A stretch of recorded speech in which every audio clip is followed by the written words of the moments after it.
Well, Matt, welcome to the Wiretap. Hey, how's it going? that rant came out of fucking left field. That's gonna be my outro. Good. Welcome to the Wiretap. I think you're the only D&D related guest so far. Probably. I think you are. I think I've talked to people about like D&D a couple of times, but I don't think I've had like a specific D&D guest, which is awesome because I like it.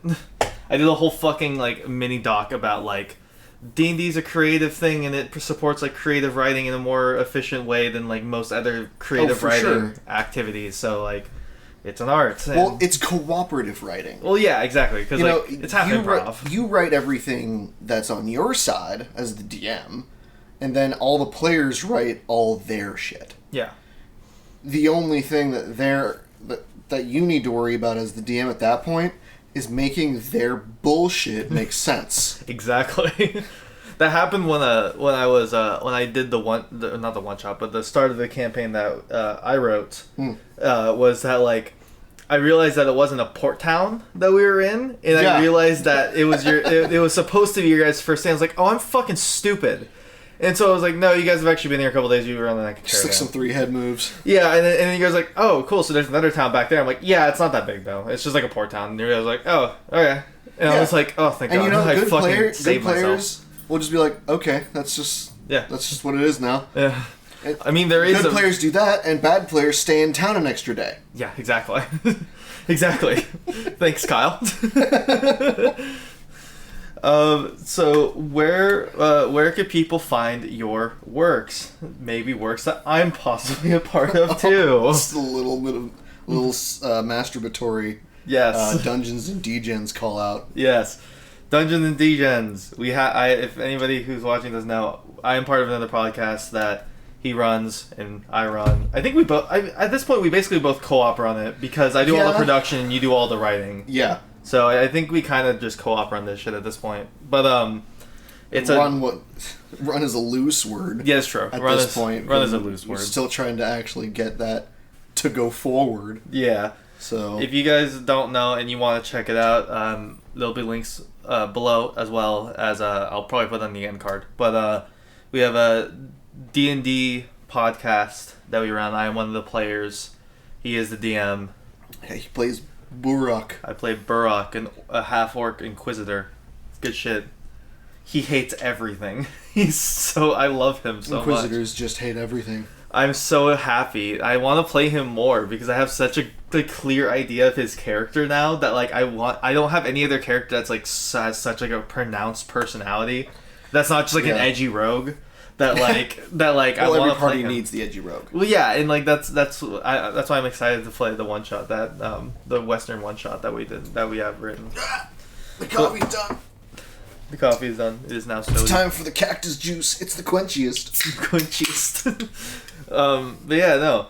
So that's why I want to play more of it so badly, is because I'm like, he's the only character I have that's like has a pronounced personality that's not like an archetype B or some shit, you know what I mean? Right.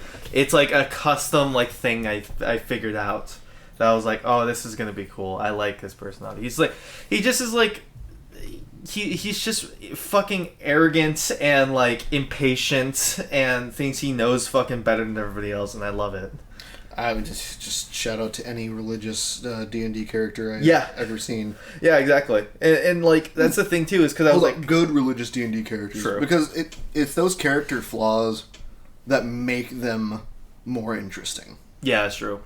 Like not supporting any ideas of racism or classism at all, but when you play characters in those settings, introducing those kinds of flaws in them and then having those get weeded out over time is how you make some of the most memorable characters you could ever make. I mean, like, my Inquisitor, for people who may not know, this is going to be a nerdy episode. We're going to be talking about, like, Pathfinder mechanics and stuff like that. Yeah. This is going to be Nerd Hour, so if anybody is not interested... Up. Yeah, so if anyone's not interested, just so you know the pathway ahead. But like Inquisitors are not supposed to be close fighter combatants. They are not supposed to be melee combatants, like, at all. They're not made for that.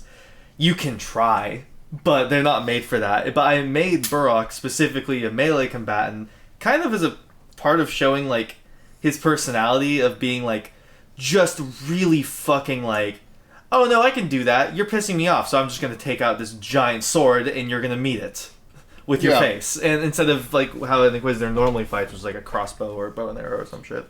Crossbows, bows, and arrows. Yeah. Every once in a while, you'll see one that just shoots a bitch in the face. Yeah, like with a gun. Yeah, yeah. But like that's why I picked him. I picked that for him because I was like, he is so like, his tolerance for shit is so low that like it almost like personality wise, not mechanics wise, but it almost just sends him in like a blind rage where he's just like, oh yeah, this is really dangerous, but fuck it. Yeah, I'm gonna go in. I'm gonna hit things until I go down, and then when I go down, I go down. When you go down, you actually get to go for one more round. That's true, because Orc Ferocity. Yeah. Yeah, no. That's kind of why I picked a half orc for him. Was because like even though I'm not playing a barbarian, that personality archetype kind of fits half orcs a little bit better. Yeah, he's just a barbarian, but he also just like does little finger wigglies. I have a little finger wiggle. He likes butterflies. True, I do like butterflies a lot. Butterflies, freedom, and travel. I think that's Desna. Desna, yeah. I think that's Desna, yeah. Freedom, travel, butterflies, the stars. Yeah. I think it's like part of the actual story. That bitch just flew off into space one day and like didn't come back for fucking ever. And then when she came back, her brother was like the BDSM god. Yeah, no, like Pathfinder's weird. Shit got funky. Pathfinder gets kind of funky every now and again. That was Desna, not Shaylin, right? Yeah. Cool. That's good shit. You know, that she is like I've only looked into some of the like pantheon for Pathfinder. I think honestly she is my favorite like goddess or god or whatever so far. I think there's one more that you like because they're basically they weren't a god originally. They were just like a champion of Sarenrae, the goddess of the sun. But this bitch went so rogue that she became her own deity. Oh, I love that. She's basically the deity of fuck the man. I love that. Well, her insignia is a rose with a rose on cobbled streets with blood between the rocks. God damn. Yeah. No, the whole thing is. She's like Desna, where it's about freedom, but violently. I love that, because, like, one of my, like, it's, like, one of my favorite, little things about, like, Matt Mercer's Homebrew World, because I listen to his podcast, about D&D, because, shocking, it's a huge fucking show. Yeah. But, like, he has, like, a nature god, but it's not like, peace and pacifism in nature. He's like, no, nature's violent. Nature, for sure. Nature has things mauling other things for food. Like that is exactly how they do it in Pathfinder too. Yeah. I know you haven't like gone into like the nature deities, but there's Gosray and Erastil, neither of which are pacifists. Good, because like that's like what I dislike that a lot of like shows, like for instance, that have like stuff about nature is all like the nature person's all peaceful. Right. It's like that's not how that works. Like no druid worth their salts is walking around as a member of PETA. No, exactly. It's like, dude, fucking like it's really funny because his the guy who like the cleric who worships the Wild Mother, who's like the nature goddess in Matt's world, is Matt's world. Is like he's DM's named Matt. Yes. He's like, and like he talking about nature. I forget what it was, but it was basically like, are you okay with murder? And he was like, I mean, yeah. And they're like, but you're so like chill. And he's like, yeah, so is nature until you look tasty. Yeah. And then it's no longer then chill. You're dinner. Yeah. He's like, it's not malicious. It's just that you need food. So break out the S&P, you know? Yeah. Exactly. You need food, so you eat the food and you take the food, and then you digest the food, then you poop it out, and then you fertilize the land, and then the land regrows, and then that's how the cycle works. And I'm like, I like him. I do like it when fantasy writers, like the people at Wizards and Paizo, not very often is it highlighted, but they do make it very clear that death and decay are just as much a part of that natural cycle. So, like in Pathfinder, which is what I basically specialize in at this point, Yeah. they have blight druids. Oh, really? Yes, so instead of getting an animal companion or summon nature's ally, they summon swarms. Oh. Like rats and cockroaches and That's spiders. Awesome. I love that. But they're just the other side of the same coin of life. Yeah. Where everything is death and deterioration. Because druids are just about balance. Yeah. And the same druid enclave would have a blight druid as they would have a growth druid. Yeah, exactly. Because they'd need both. Exactly. To have the full coin, you would need both. Exactly. That's interesting. I like that. That's fucking rad. So, like, getting into kind of the nerdy bits of writing, like, how do you, like, how would you even prepare for, like, a D&D, like, a fucking session for playing? Because, like, a lot of, because, like, it's so difficult to know exactly how much you're going to want to plan to be, like, not plan too much so that, like, you're not blindsided by some whack-ass choice, but, like, not plan so little that, like, if they just go the straight and narrow path, you're not like, oh, fuck, wait, they got through this way quicker than I thought they would. Oh, shit. Like, you know, like, you have to, there's, like, a fine line that you have to take. Well, so I kind of take two separate approaches at this point, where if we're doing it for the podcast, there's a little bit more understanding among the table that there is sort of this way that we have to go in order to just make things work better. Yeah. But if we're playing just for fun, I kind of just take those notes and throw them right in the garbage because with our friend group and the way that we play... that's true. I mean, we couldn't even keep it out of the podcast for very long, the sort of decision-making processes that take place. Yeah. Well, wait a day. Exactly. I love how you're like, okay, and then midway through the you explaining what was happening, Vivian was like, wait, no, we were supposed to leave, and I was like, no, it's already been chosen, and it had already happened. Yeah. And the reason that I stuck with the decision to have it already happen is because we had already cut out 10-15 minutes of me sitting there staring at a book. Yeah. While I redesigned the encounter. Yeah, exactly. Because they wouldn't have been there anymore. Yeah. So, you know. You're just like, And then the entire podcast theme sort of broke out, which was, we kill animals here. Yeah, true. We now have 2 episodes where we specifically... slaughtered animals. Yeah. One of them is even named after it. Yes. And A Few Good Boys. A Few Good Boys and Nature is Cruel. Oh, yeah, true. Yeah, you're right. I named all the last one, wasn't it? I think so. God damn it. I know. But yeah, no. Back to your question. Yes. So, for the podcast, you just have general notes of the steps and stages you want the session to take place in. You got, like, this block for roleplay, and you just kind of give it a healthy time. Yeah. Because you don't want them to get stuck there the whole time. Yeah. Which is what happened last time in the town when they were just buying stuff and taking all that time, but, I mean, it worked out in the end. Yeah. It happened. Then the biggest thing is blocking out the enormous amount of time that is necessary for combat to take place.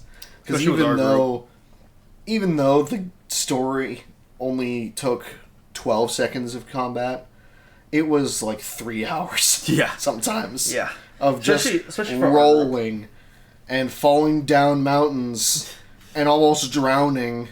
And getting tossed. And punji traps. Yeah. And, like, that's the thing, too, especially for our group, because we have, like, fucking 8 players. No, we have 6? Is it 6? I think so. It's you, Olivia, Alex, then the other 3, so 6. Oh, yeah, it would be 6. Yeah, I guess you're right. Yeah. But still, it's still pretty decent.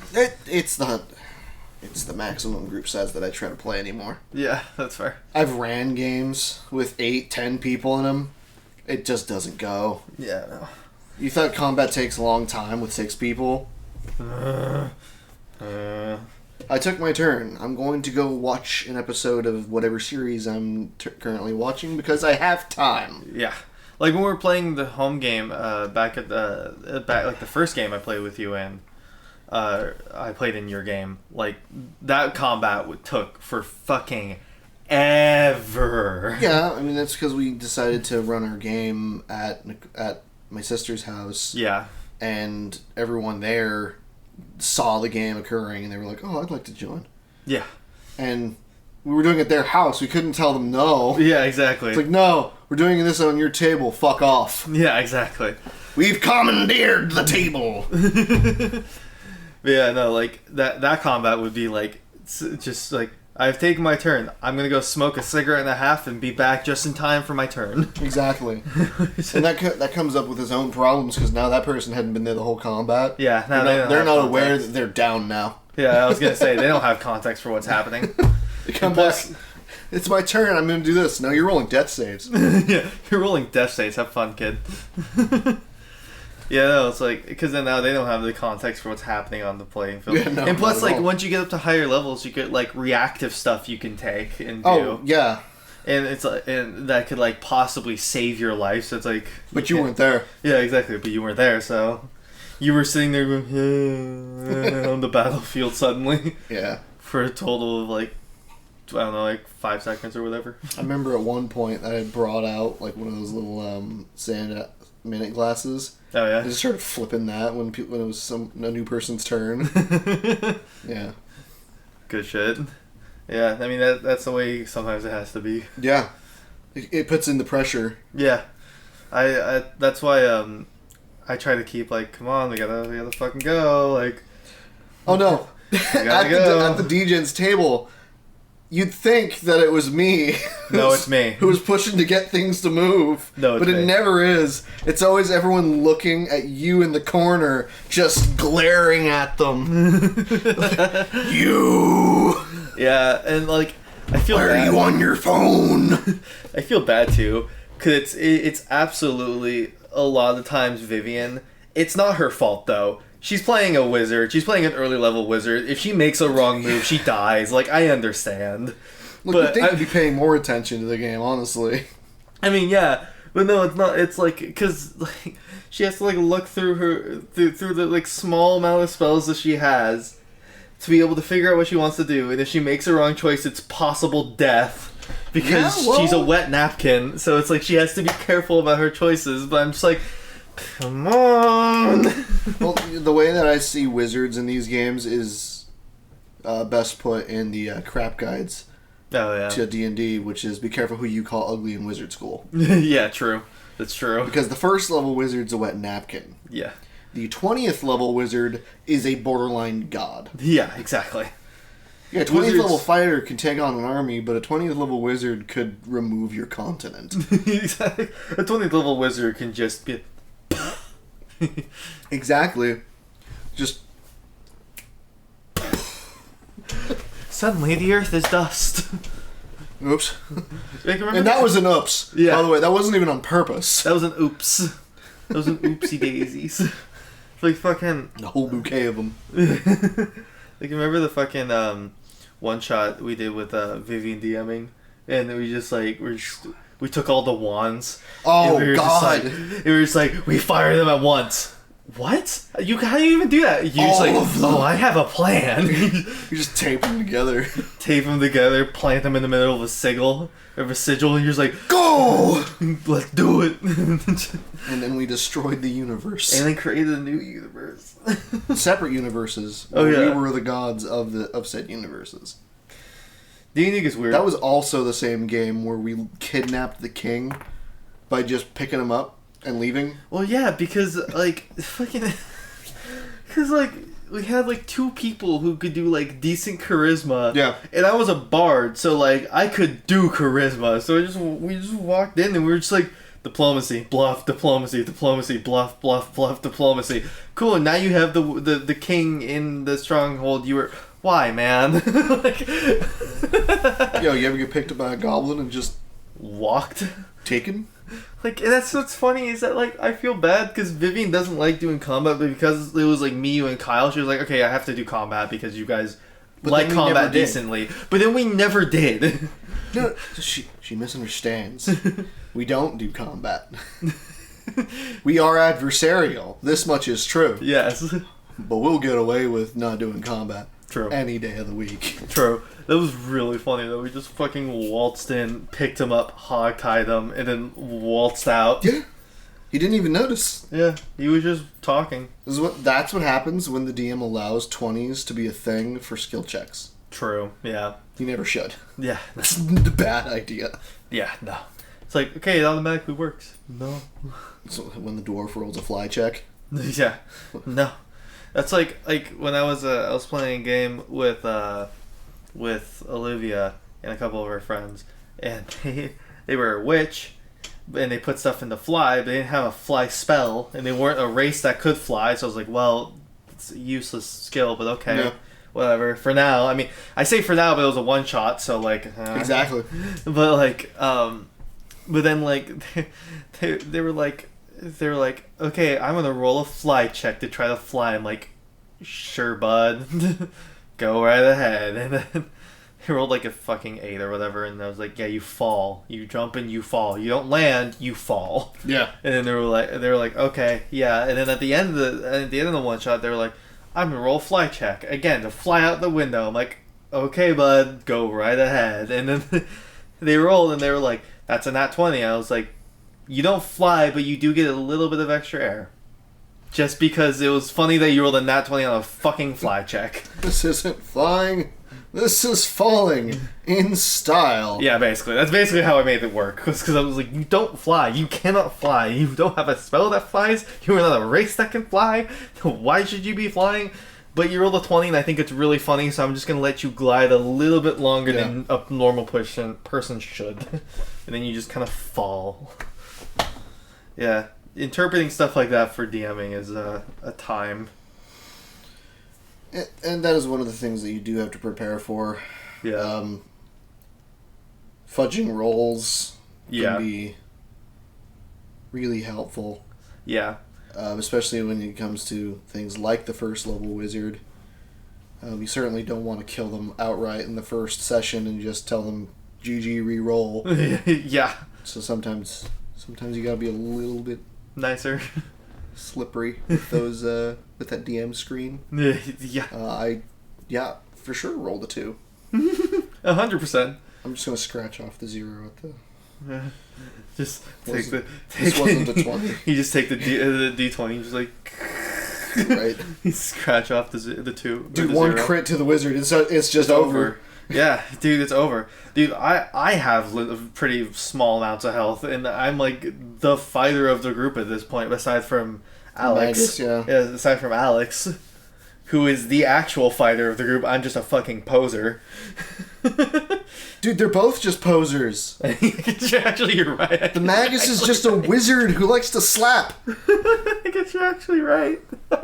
We're both fucking posers. We don't have an actual We don't have a fighter. That's right. We made a bet that whoever's character dies first rerolls as a barbarian. That's right. We had that bet. Yeah. Or barbarian fighter or paladin. Yeah, like an actual damage dealing tank. You know, someone that can take a hit. Yeah, we made that bet of whoever's character dies first rerolls as that. That's and it was almost you in Nature is Cruel. It was almost me in a couple different episodes.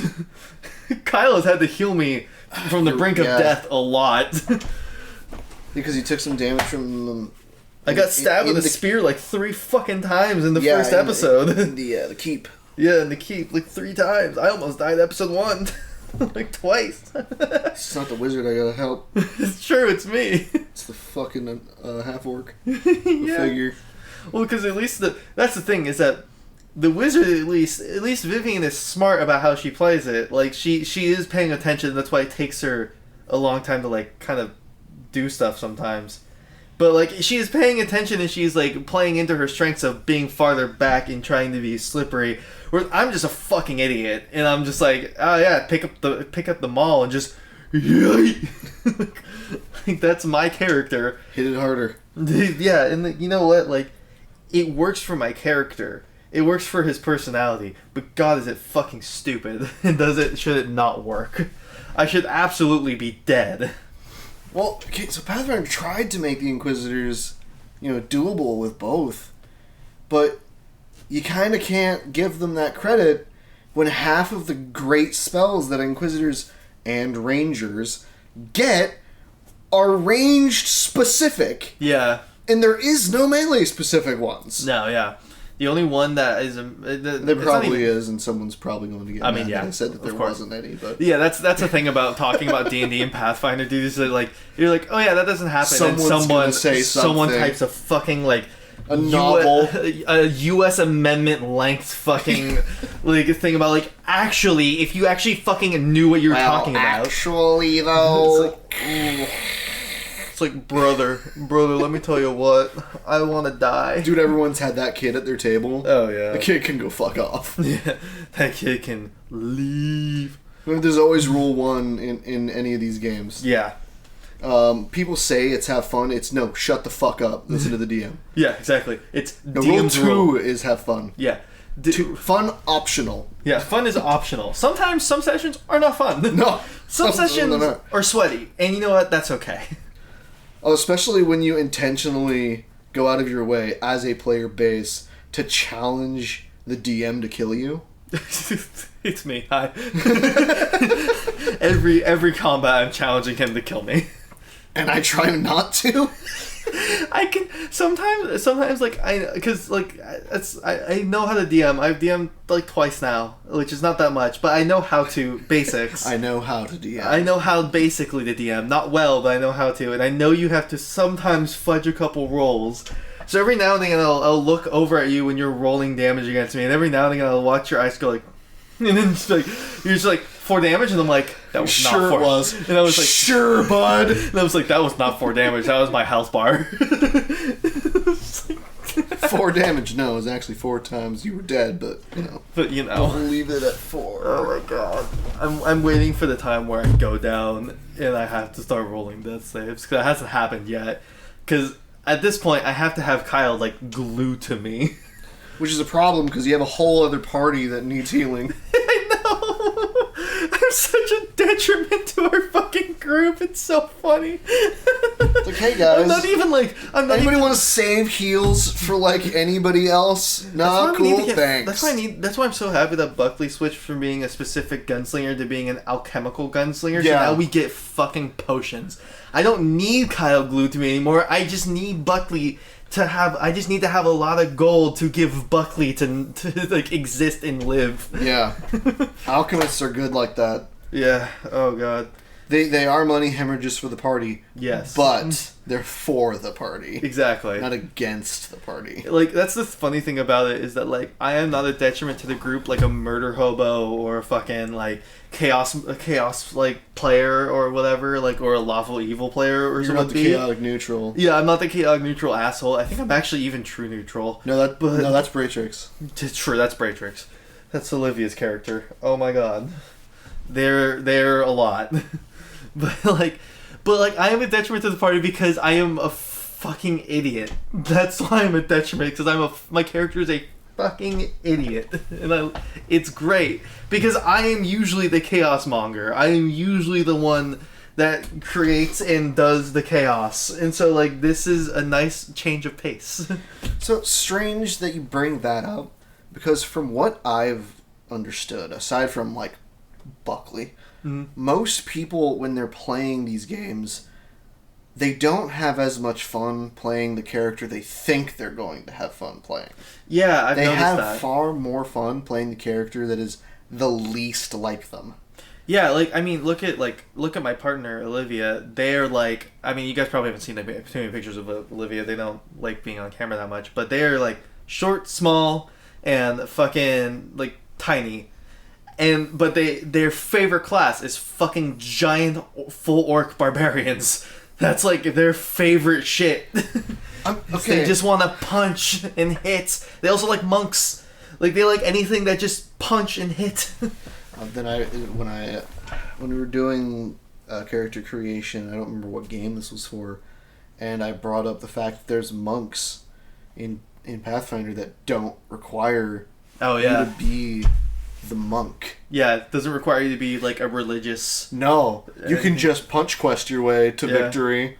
I think that was possibly one of the best days of Olivia's life. Yeah, probably. There's also just the barbarian archetype. True, yeah. It's just, you punch stuff. Yeah. Fucking... Also, why is it always that, like, me and Olivia's characters always end up fucking, like, hating each other most of the time? I don't know. A lot of times our characters... You managed to do that when your characters were actually siblings. So. Yeah, true. We've had... The only characters that don't hate each other yet, at least, is Bratrix and Barak. I would not give that one a long lifespan. No, but for now, they don't hate each other yet. Every other character, though, that we have both played in have fucking hated each other. Because, like, we had my Darwin, my rogue from the home game, from our home game, old one, and then we had their monk. I forget what their name was though, but they fucking hated each other. It was towards the end of it though. Yeah, I know. I remember they switched to the. They fucking hated me because I was a fucking. That's the thing. Sometimes rogues will be like, I should blend in and not look like a rogue. No, I just look like a rogue unapologetically. I have the fucking cloak. I dress in dark clothes. I have a fucking nasty ass looking rapier on me. Like I looked like a rogue. I was unapologetically. Don't play in the stereotypes. Yeah, I was unapologetically a Thieves Guild card holding member, basically. This is my Costco membership. Oh wait, no, sorry. Fuck. That's not Costco. Wait a minute. Yeah, no, like, and like that's the thing too is that like I think a lot of writing for being a DM is understanding your characters and your players' like wants from a game. Yeah, that's one of the tougher aspects of writing your games, because you can make your story all you want, but unless you get it to relate to those characters and have the people actually have the time to get used to and connect to their own characters, then your game is just gonna fall flat. Yeah, exactly. Like that's. If there's no stakes in the story for those characters, why do they care? Yeah, no, that's why so far I'm happy with the campaign I started. Was that because I know there's like a couple different story branches that you guys can go off of, and I'm excited to see which one you guys end up going off of. It's probably the one that's most inconvenient. Probably. Yeah, no, I have. That's usually how it goes. I had like a handful of quests in the first town, and you guys have effectively missed every single story quest that's in that town so far. Yep. Like, it's so fucking funny that you guys have missed every single actually story pertaining quest in that town so far, and there's like a couple of them, dude. That's the D&D classic. I know, it's great. I was figuring that was gonna happen too, so I was like, that's why I put a couple like other stories, other story quest options in other towns farther down the line in case you guys leave. But also I put in some other like optional missions, which you guys have done so far, both of them with flying colors. Oh, we'll hit all the optionals. All of them. We'll hit all of that. We're just playing Skyrim now. Yeah. We'll hit all the optional quests. Main story, who even heard of it? Nobody. Who heard of her? Who? Hoopst? And like, we're sitting here like 12 towns down the line, and we'll have missed everything. It's really funny too, because like the quest, the main like quest that I have fleshed out the most, because there's a couple different branches in that town, but the main one that starts the whole domino effect that I have the most fleshed out is the one that would pertain, I think, best to your guys' characters. But I don't think you guys will ever find it. Probably not. And so like I started fleshing out the other ones because I was like, oh fuck, they're not gonna find this, I don't think. That's when you employ one of the DM's most handy tools, which is the illusion of choice.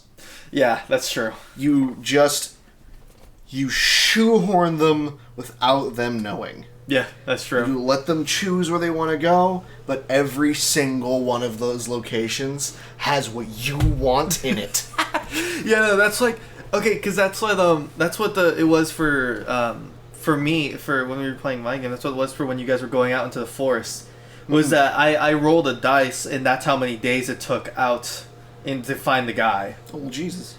I rolled a d4 and then divided it, and that's how many days it took. I think I rolled like a 4, so it took 2 days.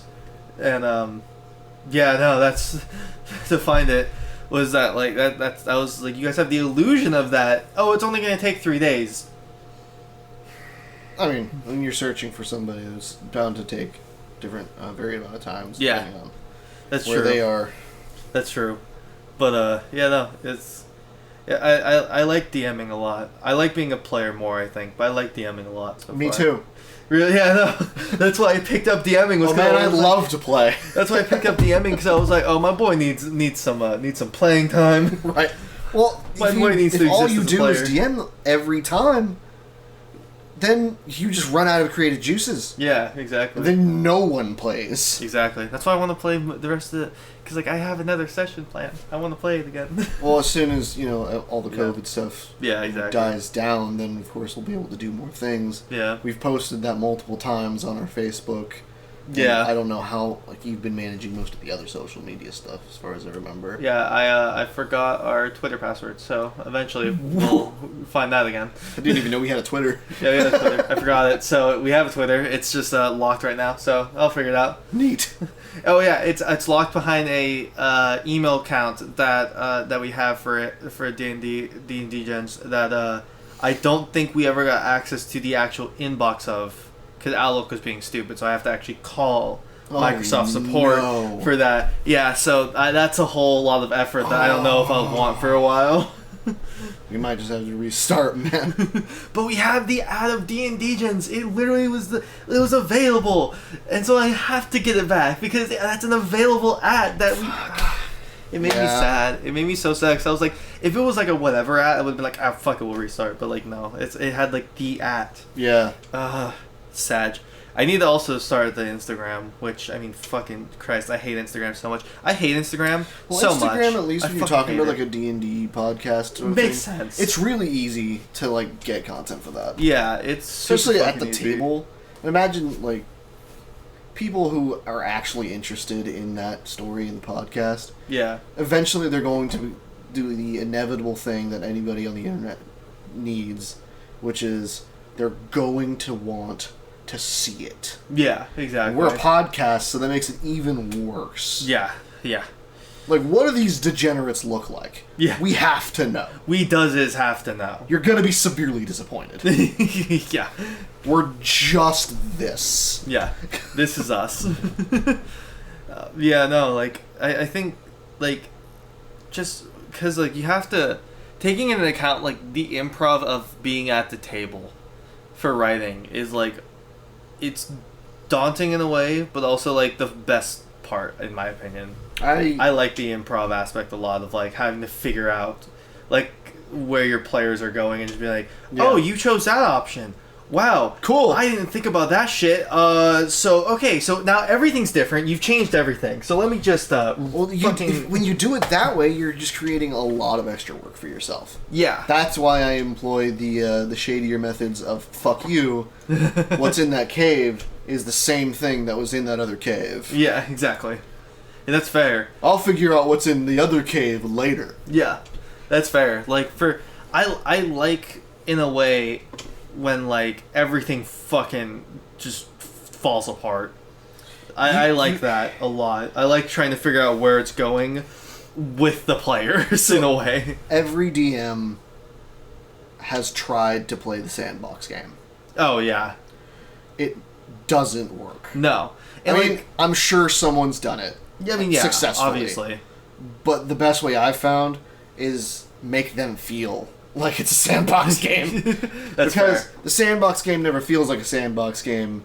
No. Because the DM has to do everything on the spot and it just slows everything down. Yeah. And you get pulled out of the story because you got to do all this shit now. Yeah. Whereas when it's not actually a sandbox game, it's like randomized, like the shuffle feature. Yeah. On music, yeah. It's not actually random. No. They did order it in some way. Yeah. It's kind of like that. Exactly. Where it's not really a sandbox, but you think it is. Yeah, exactly. Because you're still in the game. Yeah. Like a great example of just like shit going off the fucking rails is and once again Matt Mercer's fucking D&D podcast. Which I have shamefully watched 2 things on. Dude, it's so good. Even though apparently I got mutuals. Yeah, oh yeah. Evidently, I'm out here with mutuals with Matt Mercer, which is so interesting. I died when I saw Alex was there. I died. It's so funny. Like, but yeah, no, like, they had an episode where they were trying to go, like, find this underground pirate, like, black market to try to buy something in this town, in this coastal town. So they walk up on the docks, and then they just, instead of, like, trying to talk to the shady people, just decided to pop out of the shadows and be like, "Hi, how's it going?" And then they didn't take kindly to that, shockingly, since they're, black market pirates. Yeah. And then they started fighting them, and then the wizard cast fucking fireball, and then everything fell apart because suddenly a giant fireball went off in the middle of town. So suddenly the guards are very well aware of their location. Yep. And flooding the docks. And so they were like, fuck it. And they killed the pirates and then took their ship. And then went out to sea. Happens. And they were like, well, we can't go back to the town for a while. Happens. And then suddenly Matt Mercer was just like, oh, that changed the entire campaign. Okay, now you're on a fucking boat. Now you're pirates. Now you're pirates. Now you're pirates. Yep. Cool. And like it's so fucking funny to me. Like this sounds like a nightmare as a DM, but it's so funny. Look, a shocking amount of games just turn into piracy. I mean, yeah, you're right. You might as well re-roll as swashbucklers. No, you get to keep your classes. No, I know, but I don't give a fuck. Have fun being a earth sorcerer. Have a good time with that. Have fun being an earth kineticist. Yeah, an earth kineticist out in the sea. Have fun. I'm going to move the rocks. There are none. There are none but 100 miles beneath you. Under about 1,000 tons of pressure from the ocean above it. Yep. Have fun. Your rocks will be with you momentarily. Just like a day later, just like, oh man, I felt my rocks come up finally. Oh, there it goes. I felt my rocks come up finally. Oh, really? Why aren't they around? They're 100 miles that way. Yeah. It took that long. It's okay, my rocks just dropped. My rocks dropped. So like, I don't think I've ever asked you this. What's your like favorite class and race to play as if you're playing? Lots of system considerations. Pathfinder, yeah. D&D. We'll go with Pathfinder. We'll go with Pathfinder for now, because that's kind of what we play the most of at this point. You see, I've mostly ran Pathfinder. That's fair. I haven't really played very much of it.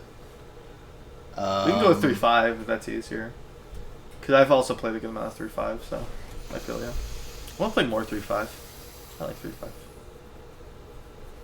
Favorite class? I mean, honestly, it's usually the more the classes that allow a little bit more creative freedom with how you apply them.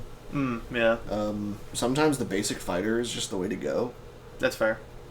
Because yeah, they're mechanically got the flavor of a cardboard box, but that's why you just got to add more spice. Yeah, exactly. They're make them a character.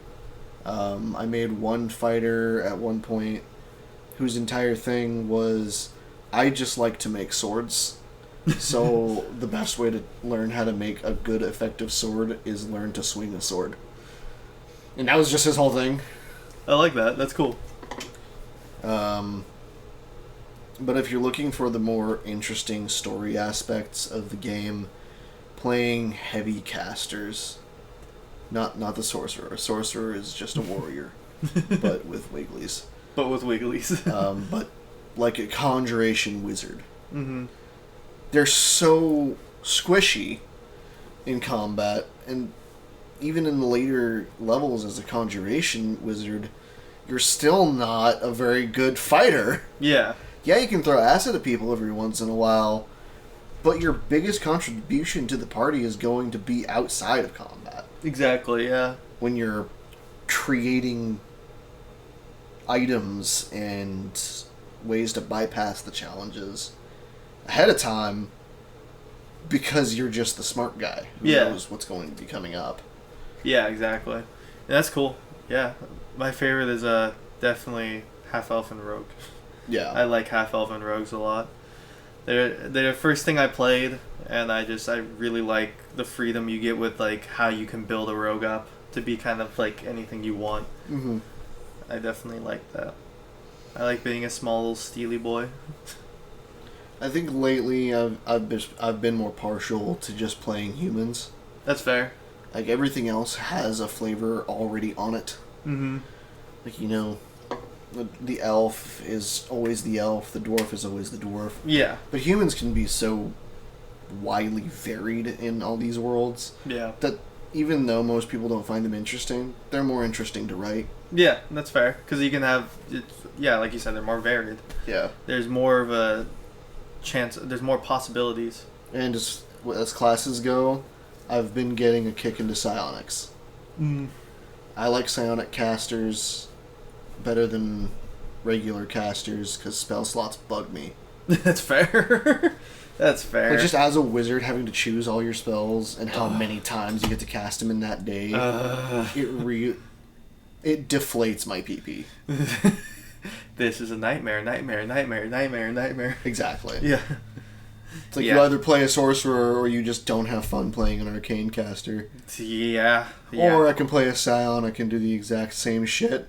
Yeah. But not have to do that. Like, that's the thing, is that, like, wizards, like, for flavor-wise, are so fun. Because, like, my favorite kind of wizard is the highly paranoid wizard, which, I mean, it's a lot of wizards. Mm-hmm. Is, like, just the highly paranoid wizard. It's, like, my favorite, like, kind of archetype of wizard. Just the coked out old man. Yeah, like, just the guy who's, like, real fucking, like, glary at everyone. Just real fucking aware of his surroundings. Yeah, we call that a level 5 wizard. Yeah. They've been through enough combat that they realize everything really is out to get them. Yeah. And like, I love that kind of, like, that, like, flavor on the wizards, but God, do I never, ever look forward to playing wizards mechanically. Story-wise, they're interesting. If you want that flavor and still want to be able to, like, not kill yourself in the middle of combat, yeah, just play an Arcanist. Yeah, that's true. That's what I've heard. I've never played one, though. They're honestly wizards just done better in Pathfinder, I think. That's fair. Pathfinder has a lot of that. It's this, but, you know, done a little bit different and sometimes better in Pathfinder. Yeah. And that is kind of like the whole reason why Pathfinder was made. I mean, there's a lot of reasons why Pathfinder was made. But definitely making casters a little bit more viable. Yeah. In the 3-5 setting. Yeah. Because, 3-5 cantrips was one of the best things that ever happened. Yeah. 3-5 was not nice to casters. No. Then again, neither was 4, really. We don't talk about 4. Nobody likes talking about 4. I played 4 for a couple of months and didn't like really any of it. Yeah, 4, everything mechanically with 4 just... I've read into it because I've heard, like, 4's the worst. And I was like, it can't be that bad. And I looked like, oh no, it's that bad. It is that bad. Holy shit. They really just did it to him. Like, oh my god, they really just did it to them. I am by no means a D&D aficionado, but 4th edition... No. Like, if you ever brought a 4th edition book into this house, I would probably burn you. Just set you right the fuck on fire. I mean, I would accept it at that point, honestly. Exactly. I mean, you've shamed yourself and your family. I shamed everything. Then there's, like, I haven't looked that much into 5e, but I mean, almost every fucking, like, popular D&D show does 5e. I can see why. Yeah, I can understand why. Playing 5e on the weekends, every other Saturday, I could definitely see why it's probably better to do. Well, because it's like our podcast would be way easier if we just did in 5th edition. Yeah. It would go so much faster. Well, because it's like, it's all, like, the rules are so much more condensed than from Pathfinder. They're simplified. Yeah, they're a lot more They tried to make it much easier to understand and run so that fights and figuring out mechanics wasn't half the game. Yeah. They wanted to streamline it. Yeah. So that the story is what's occupying your mind. Exactly. Which, I mean, I like that aspect. I think it's interesting. I think it's cool. Yeah. I think it definitely would be a lot more easier. conducive to recording. a lot easier. I'll probably run a 5e game at some point once I actually get the system more down, which is one of the reasons I started playing every other weekend with the system. And, you know, it's nice. Yeah. It's definitely a little bit easier to just say, okay, well, you did a cool thing, here's advantage. Yeah. So throw you a little bone. Yeah, exactly. Advantage, the fun shit. Yeah, you just roll twice, take the better result. Rad. It's just cool. Unlike love Pathfinder, but unlike Pathfinder, we're like, okay, wait, so you have this amount of thing, and your skill does this, so they would have like a -5 at their attack roll or something. This is my +4 bonus. I got a +2 morale bonus. Oh god, dude. And I got a +6 boner bonus. Exactly. Yeah. For a second, I didn't register to me that was a fucking joke, because I was like, oh, that would be something Pathfinder would do. But no, wait, like, that was Matt making it funny. Of course, the boner bonus. How could I have forgotten? Like, I love Pathfinder, but like that's kind of why when I run games, I don't really pay as much attention to rules necessarily, because I don't like to get bogged down in like actual specific mechanics. Because as long as it's balanced and it works, then I don't really give a shit. Let me tell you a story. The way that me and Kyle used to play, because at the time we were both in severely abusive relationships. Yeah. So we would just try to get out of the house whenever we can. Yeah. And we just have these little one-on-one games that we'd play, which, looking back at it, is just us playing make-believe on a bus. I mean, yeah. Okay? There's not much else that you can call that. But we just call it hobo D&D. No dice, no paper, no character sheets. It was just two nerds writing fanfics. I love that. That's rad, though. I mean, can't really call it fanfic, but you get it. Yeah, you get it. Fucking fanfics. I mean, that's really what a lot of D&D is. It is. It's just but really at least there's a structure to it. There's some level of shame that comes with playing hobo D&D. I mean, yeah, I feel that. There is no structure. I mean, yeah. I mean that's what's kind of like freeing about it, though. Is like, cause I love Pathfinder, but sometimes the rules get a little like just brain frying. Yeah, and 5e is just between them. Yeah, exactly. It's between them. It's like you get healthy medium. Yeah, exactly. And it's interesting. It's cool. It's got interesting mechanics to like kind of simplify like certain aspects of the game. And really cool art in the books. Yeah, I've seen some of the books, and the art looks really, really cool. Although I do wonder who's designing the weapons in those books, because they are not effective. Specifically, I don't need spikes coming off my handguard, please. Please, that doesn't sound conducive. Yeah, no, it's supremely ineffective. It sounds really counterweighty. Counterproductive. Yes. That's the word I was actually looking for. Yeah, no, like, I don't know. It seems easier to write like a collective and conducive story in 5e in a lot of ways, just because of the fact that everything's really simplified. But also, like, if you like combat a lot and you like the mechanics around combat a lot, I don't know if you would get that same sort of satisfaction from 5e that you would possibly get from like Pathfinder or 3.5. It's the way that I would see it is Pathfinder is great if you like to micromanage your character. That's true. You get all those little things that you can add and subtract and put into it, take out of it. That's really true, actually, yeah. All the different story elements that actually make difference, like the trait features, how much money they have, their income based on like investments. Yeah. Pathfinder went through the trouble of figuring out owning businesses. Yeah. And that, with some of the players that I've played with, tip my hat to you there. Really helpful to not have to figure out on my own. See, you say some of your players, but really you're talking about Kyle. What? What are you talking about? And Buckley. We tried to start up right. Yeah, we tried to start up a mead business in the fucking Viking game that we had going. Did you? We tried to. Mead. Or no, what? No, it was vodka. That's right, it was vodka.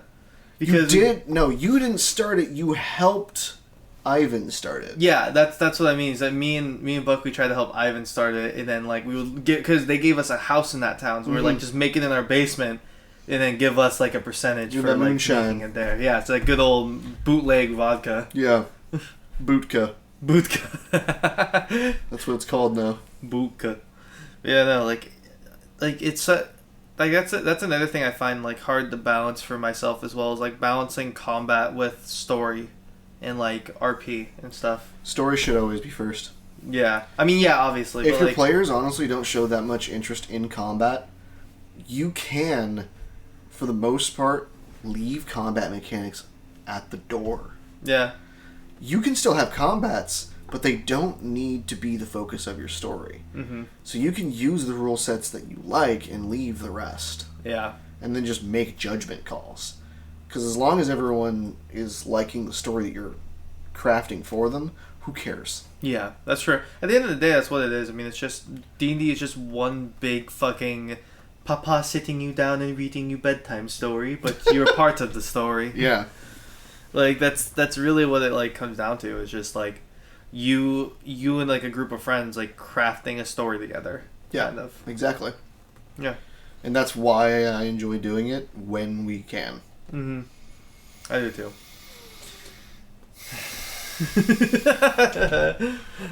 I feel ya. You don't always get what you want. You no, know? Sometimes you don't. But yeah, like that's why like I tell everybody that like I think a lot of people would enjoy playing like D&D or Pathfinder or something equivalent. Yeah, like I always encourage people to at least give it a try. Yeah. If you don't have anybody around that wants to play or even wants to give it a try, or if you're just afraid of the stigma that comes with playing the game, because there is definitely a stigma that comes with playing the game. They always think that people are just dirty neckbeards, and while we are, that doesn't mean everyone is. Yeah. We also shower. Yeah. Well, you may. Tucker. You may. Tucker. I don't shower that often. You shower more than some people I've been at a game table with. That's fair. I do shower. You shower more than Kevin at D&D shop. Kevin's true. Not a real person, by the way. No. It's just usually Kevin's the one that you need to worry about. Yeah. Exactly. But if you don't have anybody to play the game with, just look up your local game store. Yeah. They're more than happy to help you get started. Not only that, but there's also like online sessions where a lot of people play in like Discord on like they're like one of the websites. There's a million of them. Yeah. And like, or there's even like play by post. Like Corbin really likes play by post a lot. Yeah. He does that a lot, but that's more of like when you really get into D&D, because like play by post is a little bit more interesting. Well, it's super slow burn. Yeah, exactly. Because literally, I mean, one person posts and then you gotta wait for the next person before you do anything else. Yeah, exactly. But yeah, no, it's there's lots of ways to play it. It's just you gotta kind of figure out what works best for you and find out like what works best for your area and stuff. Yeah. With the tail end of COVID kind of coming around, I would go as far as to suggest people look more into going to game stores and at least getting a feel for it. Yeah, I agree. And don't get discouraged by any of the sort of game snobs that you'll encounter. Yes. Because there will be those guys. Yes. Just ignore them. They're fine. Let them exist in their corner with whatever they think is best. Exactly. It's fine. They're going to tell you what you need to do and how to maximize your character. They're wrong. Don't worry. They're wrong. They don't understand the spirit of the game. Yeah, like, again, going back all the way to the beginning, I am playing a traditionally ranged character as a fucking melee fighter. Yep. I am not maximizing my character. In fact, I'm doing pretty much everything to the detriment of my character. Yeah. If you want a surefire way to make sure you have no fun in this game, min-max. Yeah, min-max everything. You'll have no fun. Nope. You'll kill everything, sure. But you're a god at that point. It's like turning god mode on in GTA. It's like, yeah, it's fun for like 20 minutes, but then you're like... But then you're just kind of like, well, anyways. And then you go back to doing whatever the fuck else using you're doing. console commands in Skyrim, you know. Yeah, it's fun for 20 minutes, but then you just kind of go like, well, that was interesting. I've killed the game for myself. Yes. Yeah, I have destroyed fun. Yeah, no. That's the thing, is that you want to challenge yourself. Like, that's why I like playing charisma-heavy rogues a lot, is because I think it's more interesting to have have stealth be a little bit lower than like you would most rogues would ideally want. Yeah, they try to maximize it. Yeah, but have like a higher charisma and a higher like diplomacy and bluff, so that when I do eventually inevitably get caught, I have a way to talk myself out of it. Yeah. Or if I roll shitty, a way to talk myself into it. And yes. That's why I like playing rogues, is that I can play a really suave, shit-eating rogue who's a little bit worse at combat and a little bit worse at stealth, but has a lot to offer outside of combat and outside in RP. Yeah, and that's why I like playing that like style of rogue a bit more. At that point, you may as well just play a bard. Yeah, that's what I've been told, but I always end up liking playing the rogue version of it better. I don't know why. Every time I play the bard, I'm like, yeah, this is fun, but I like playing the rogue. I think it probably has something to do with the whole performance things. Yeah, probably. There's ways to get around it. Yeah, and they're fun. It's fine, but I don't know. I like the rogue the like charisma rogue archetype of being like off-putting, but smooth talking enough so that people don't really like. They're like, I'll begrudgingly trust you, I guess. Oh, you're greasy, but your hair is combed. Yeah, it's the circus performer archetype. Car salesman. Yeah, the car salesman aspect. We're like, wow, you're fucking scummy looking, but you do be making points. Why do I believe you? Yeah, it's the carny aspect of, you're really off-putting, but you also look really warm and like you give me a lot of hugs. Like you don't want the hugs that they're offering. Depending on the carny, yes. You don't want the hugs they're offering. I've worked with carnies, man. Yeah, I feel you. I've. Trust me. What do you think? Fairground teardown. What do you think a lot of folk punk community is? Yeah, that makes sense. Speaking of that, we've come to the end of the podcast. Everybody, if you want to go find more of where Matt is, we have a Facebook page and a YouTube, and we're on a bunch of different fucking audio platforms like Spotify, Apple. We're on fucking all that shit. Yep. I'll put like a link tree of our D&D podcast at the bottom in the description and all that fun stuff. And the channel is just called Dungeon to Degens. Yeah, and eventually we'll actually record more stuff. Yeah, it will pick up again. It will happen. But yeah, is there anything else you want to talk about that you do or anything like that? Piss off your DM, play a necromancer. Not you. Not me. Not you. No. You wouldn't even have fun playing a necromancer. You would. I would? Yeah, I think so. Oh, God. Buckley would have a lot of fun. Oh, I'm sure he would. But yes, piss off your DM. Oh, God, I'm sure he would. Have a good rest of your day, guys. Goodbye. It shows the stupid-ass blue circle on the right side of your fucking screen the whole time you're playing. Oh, God. Just get another. So you have to Control-Alt-Delete that shit and cancel the service mid-game, and sometimes it turns itself back on when you tab back into the game.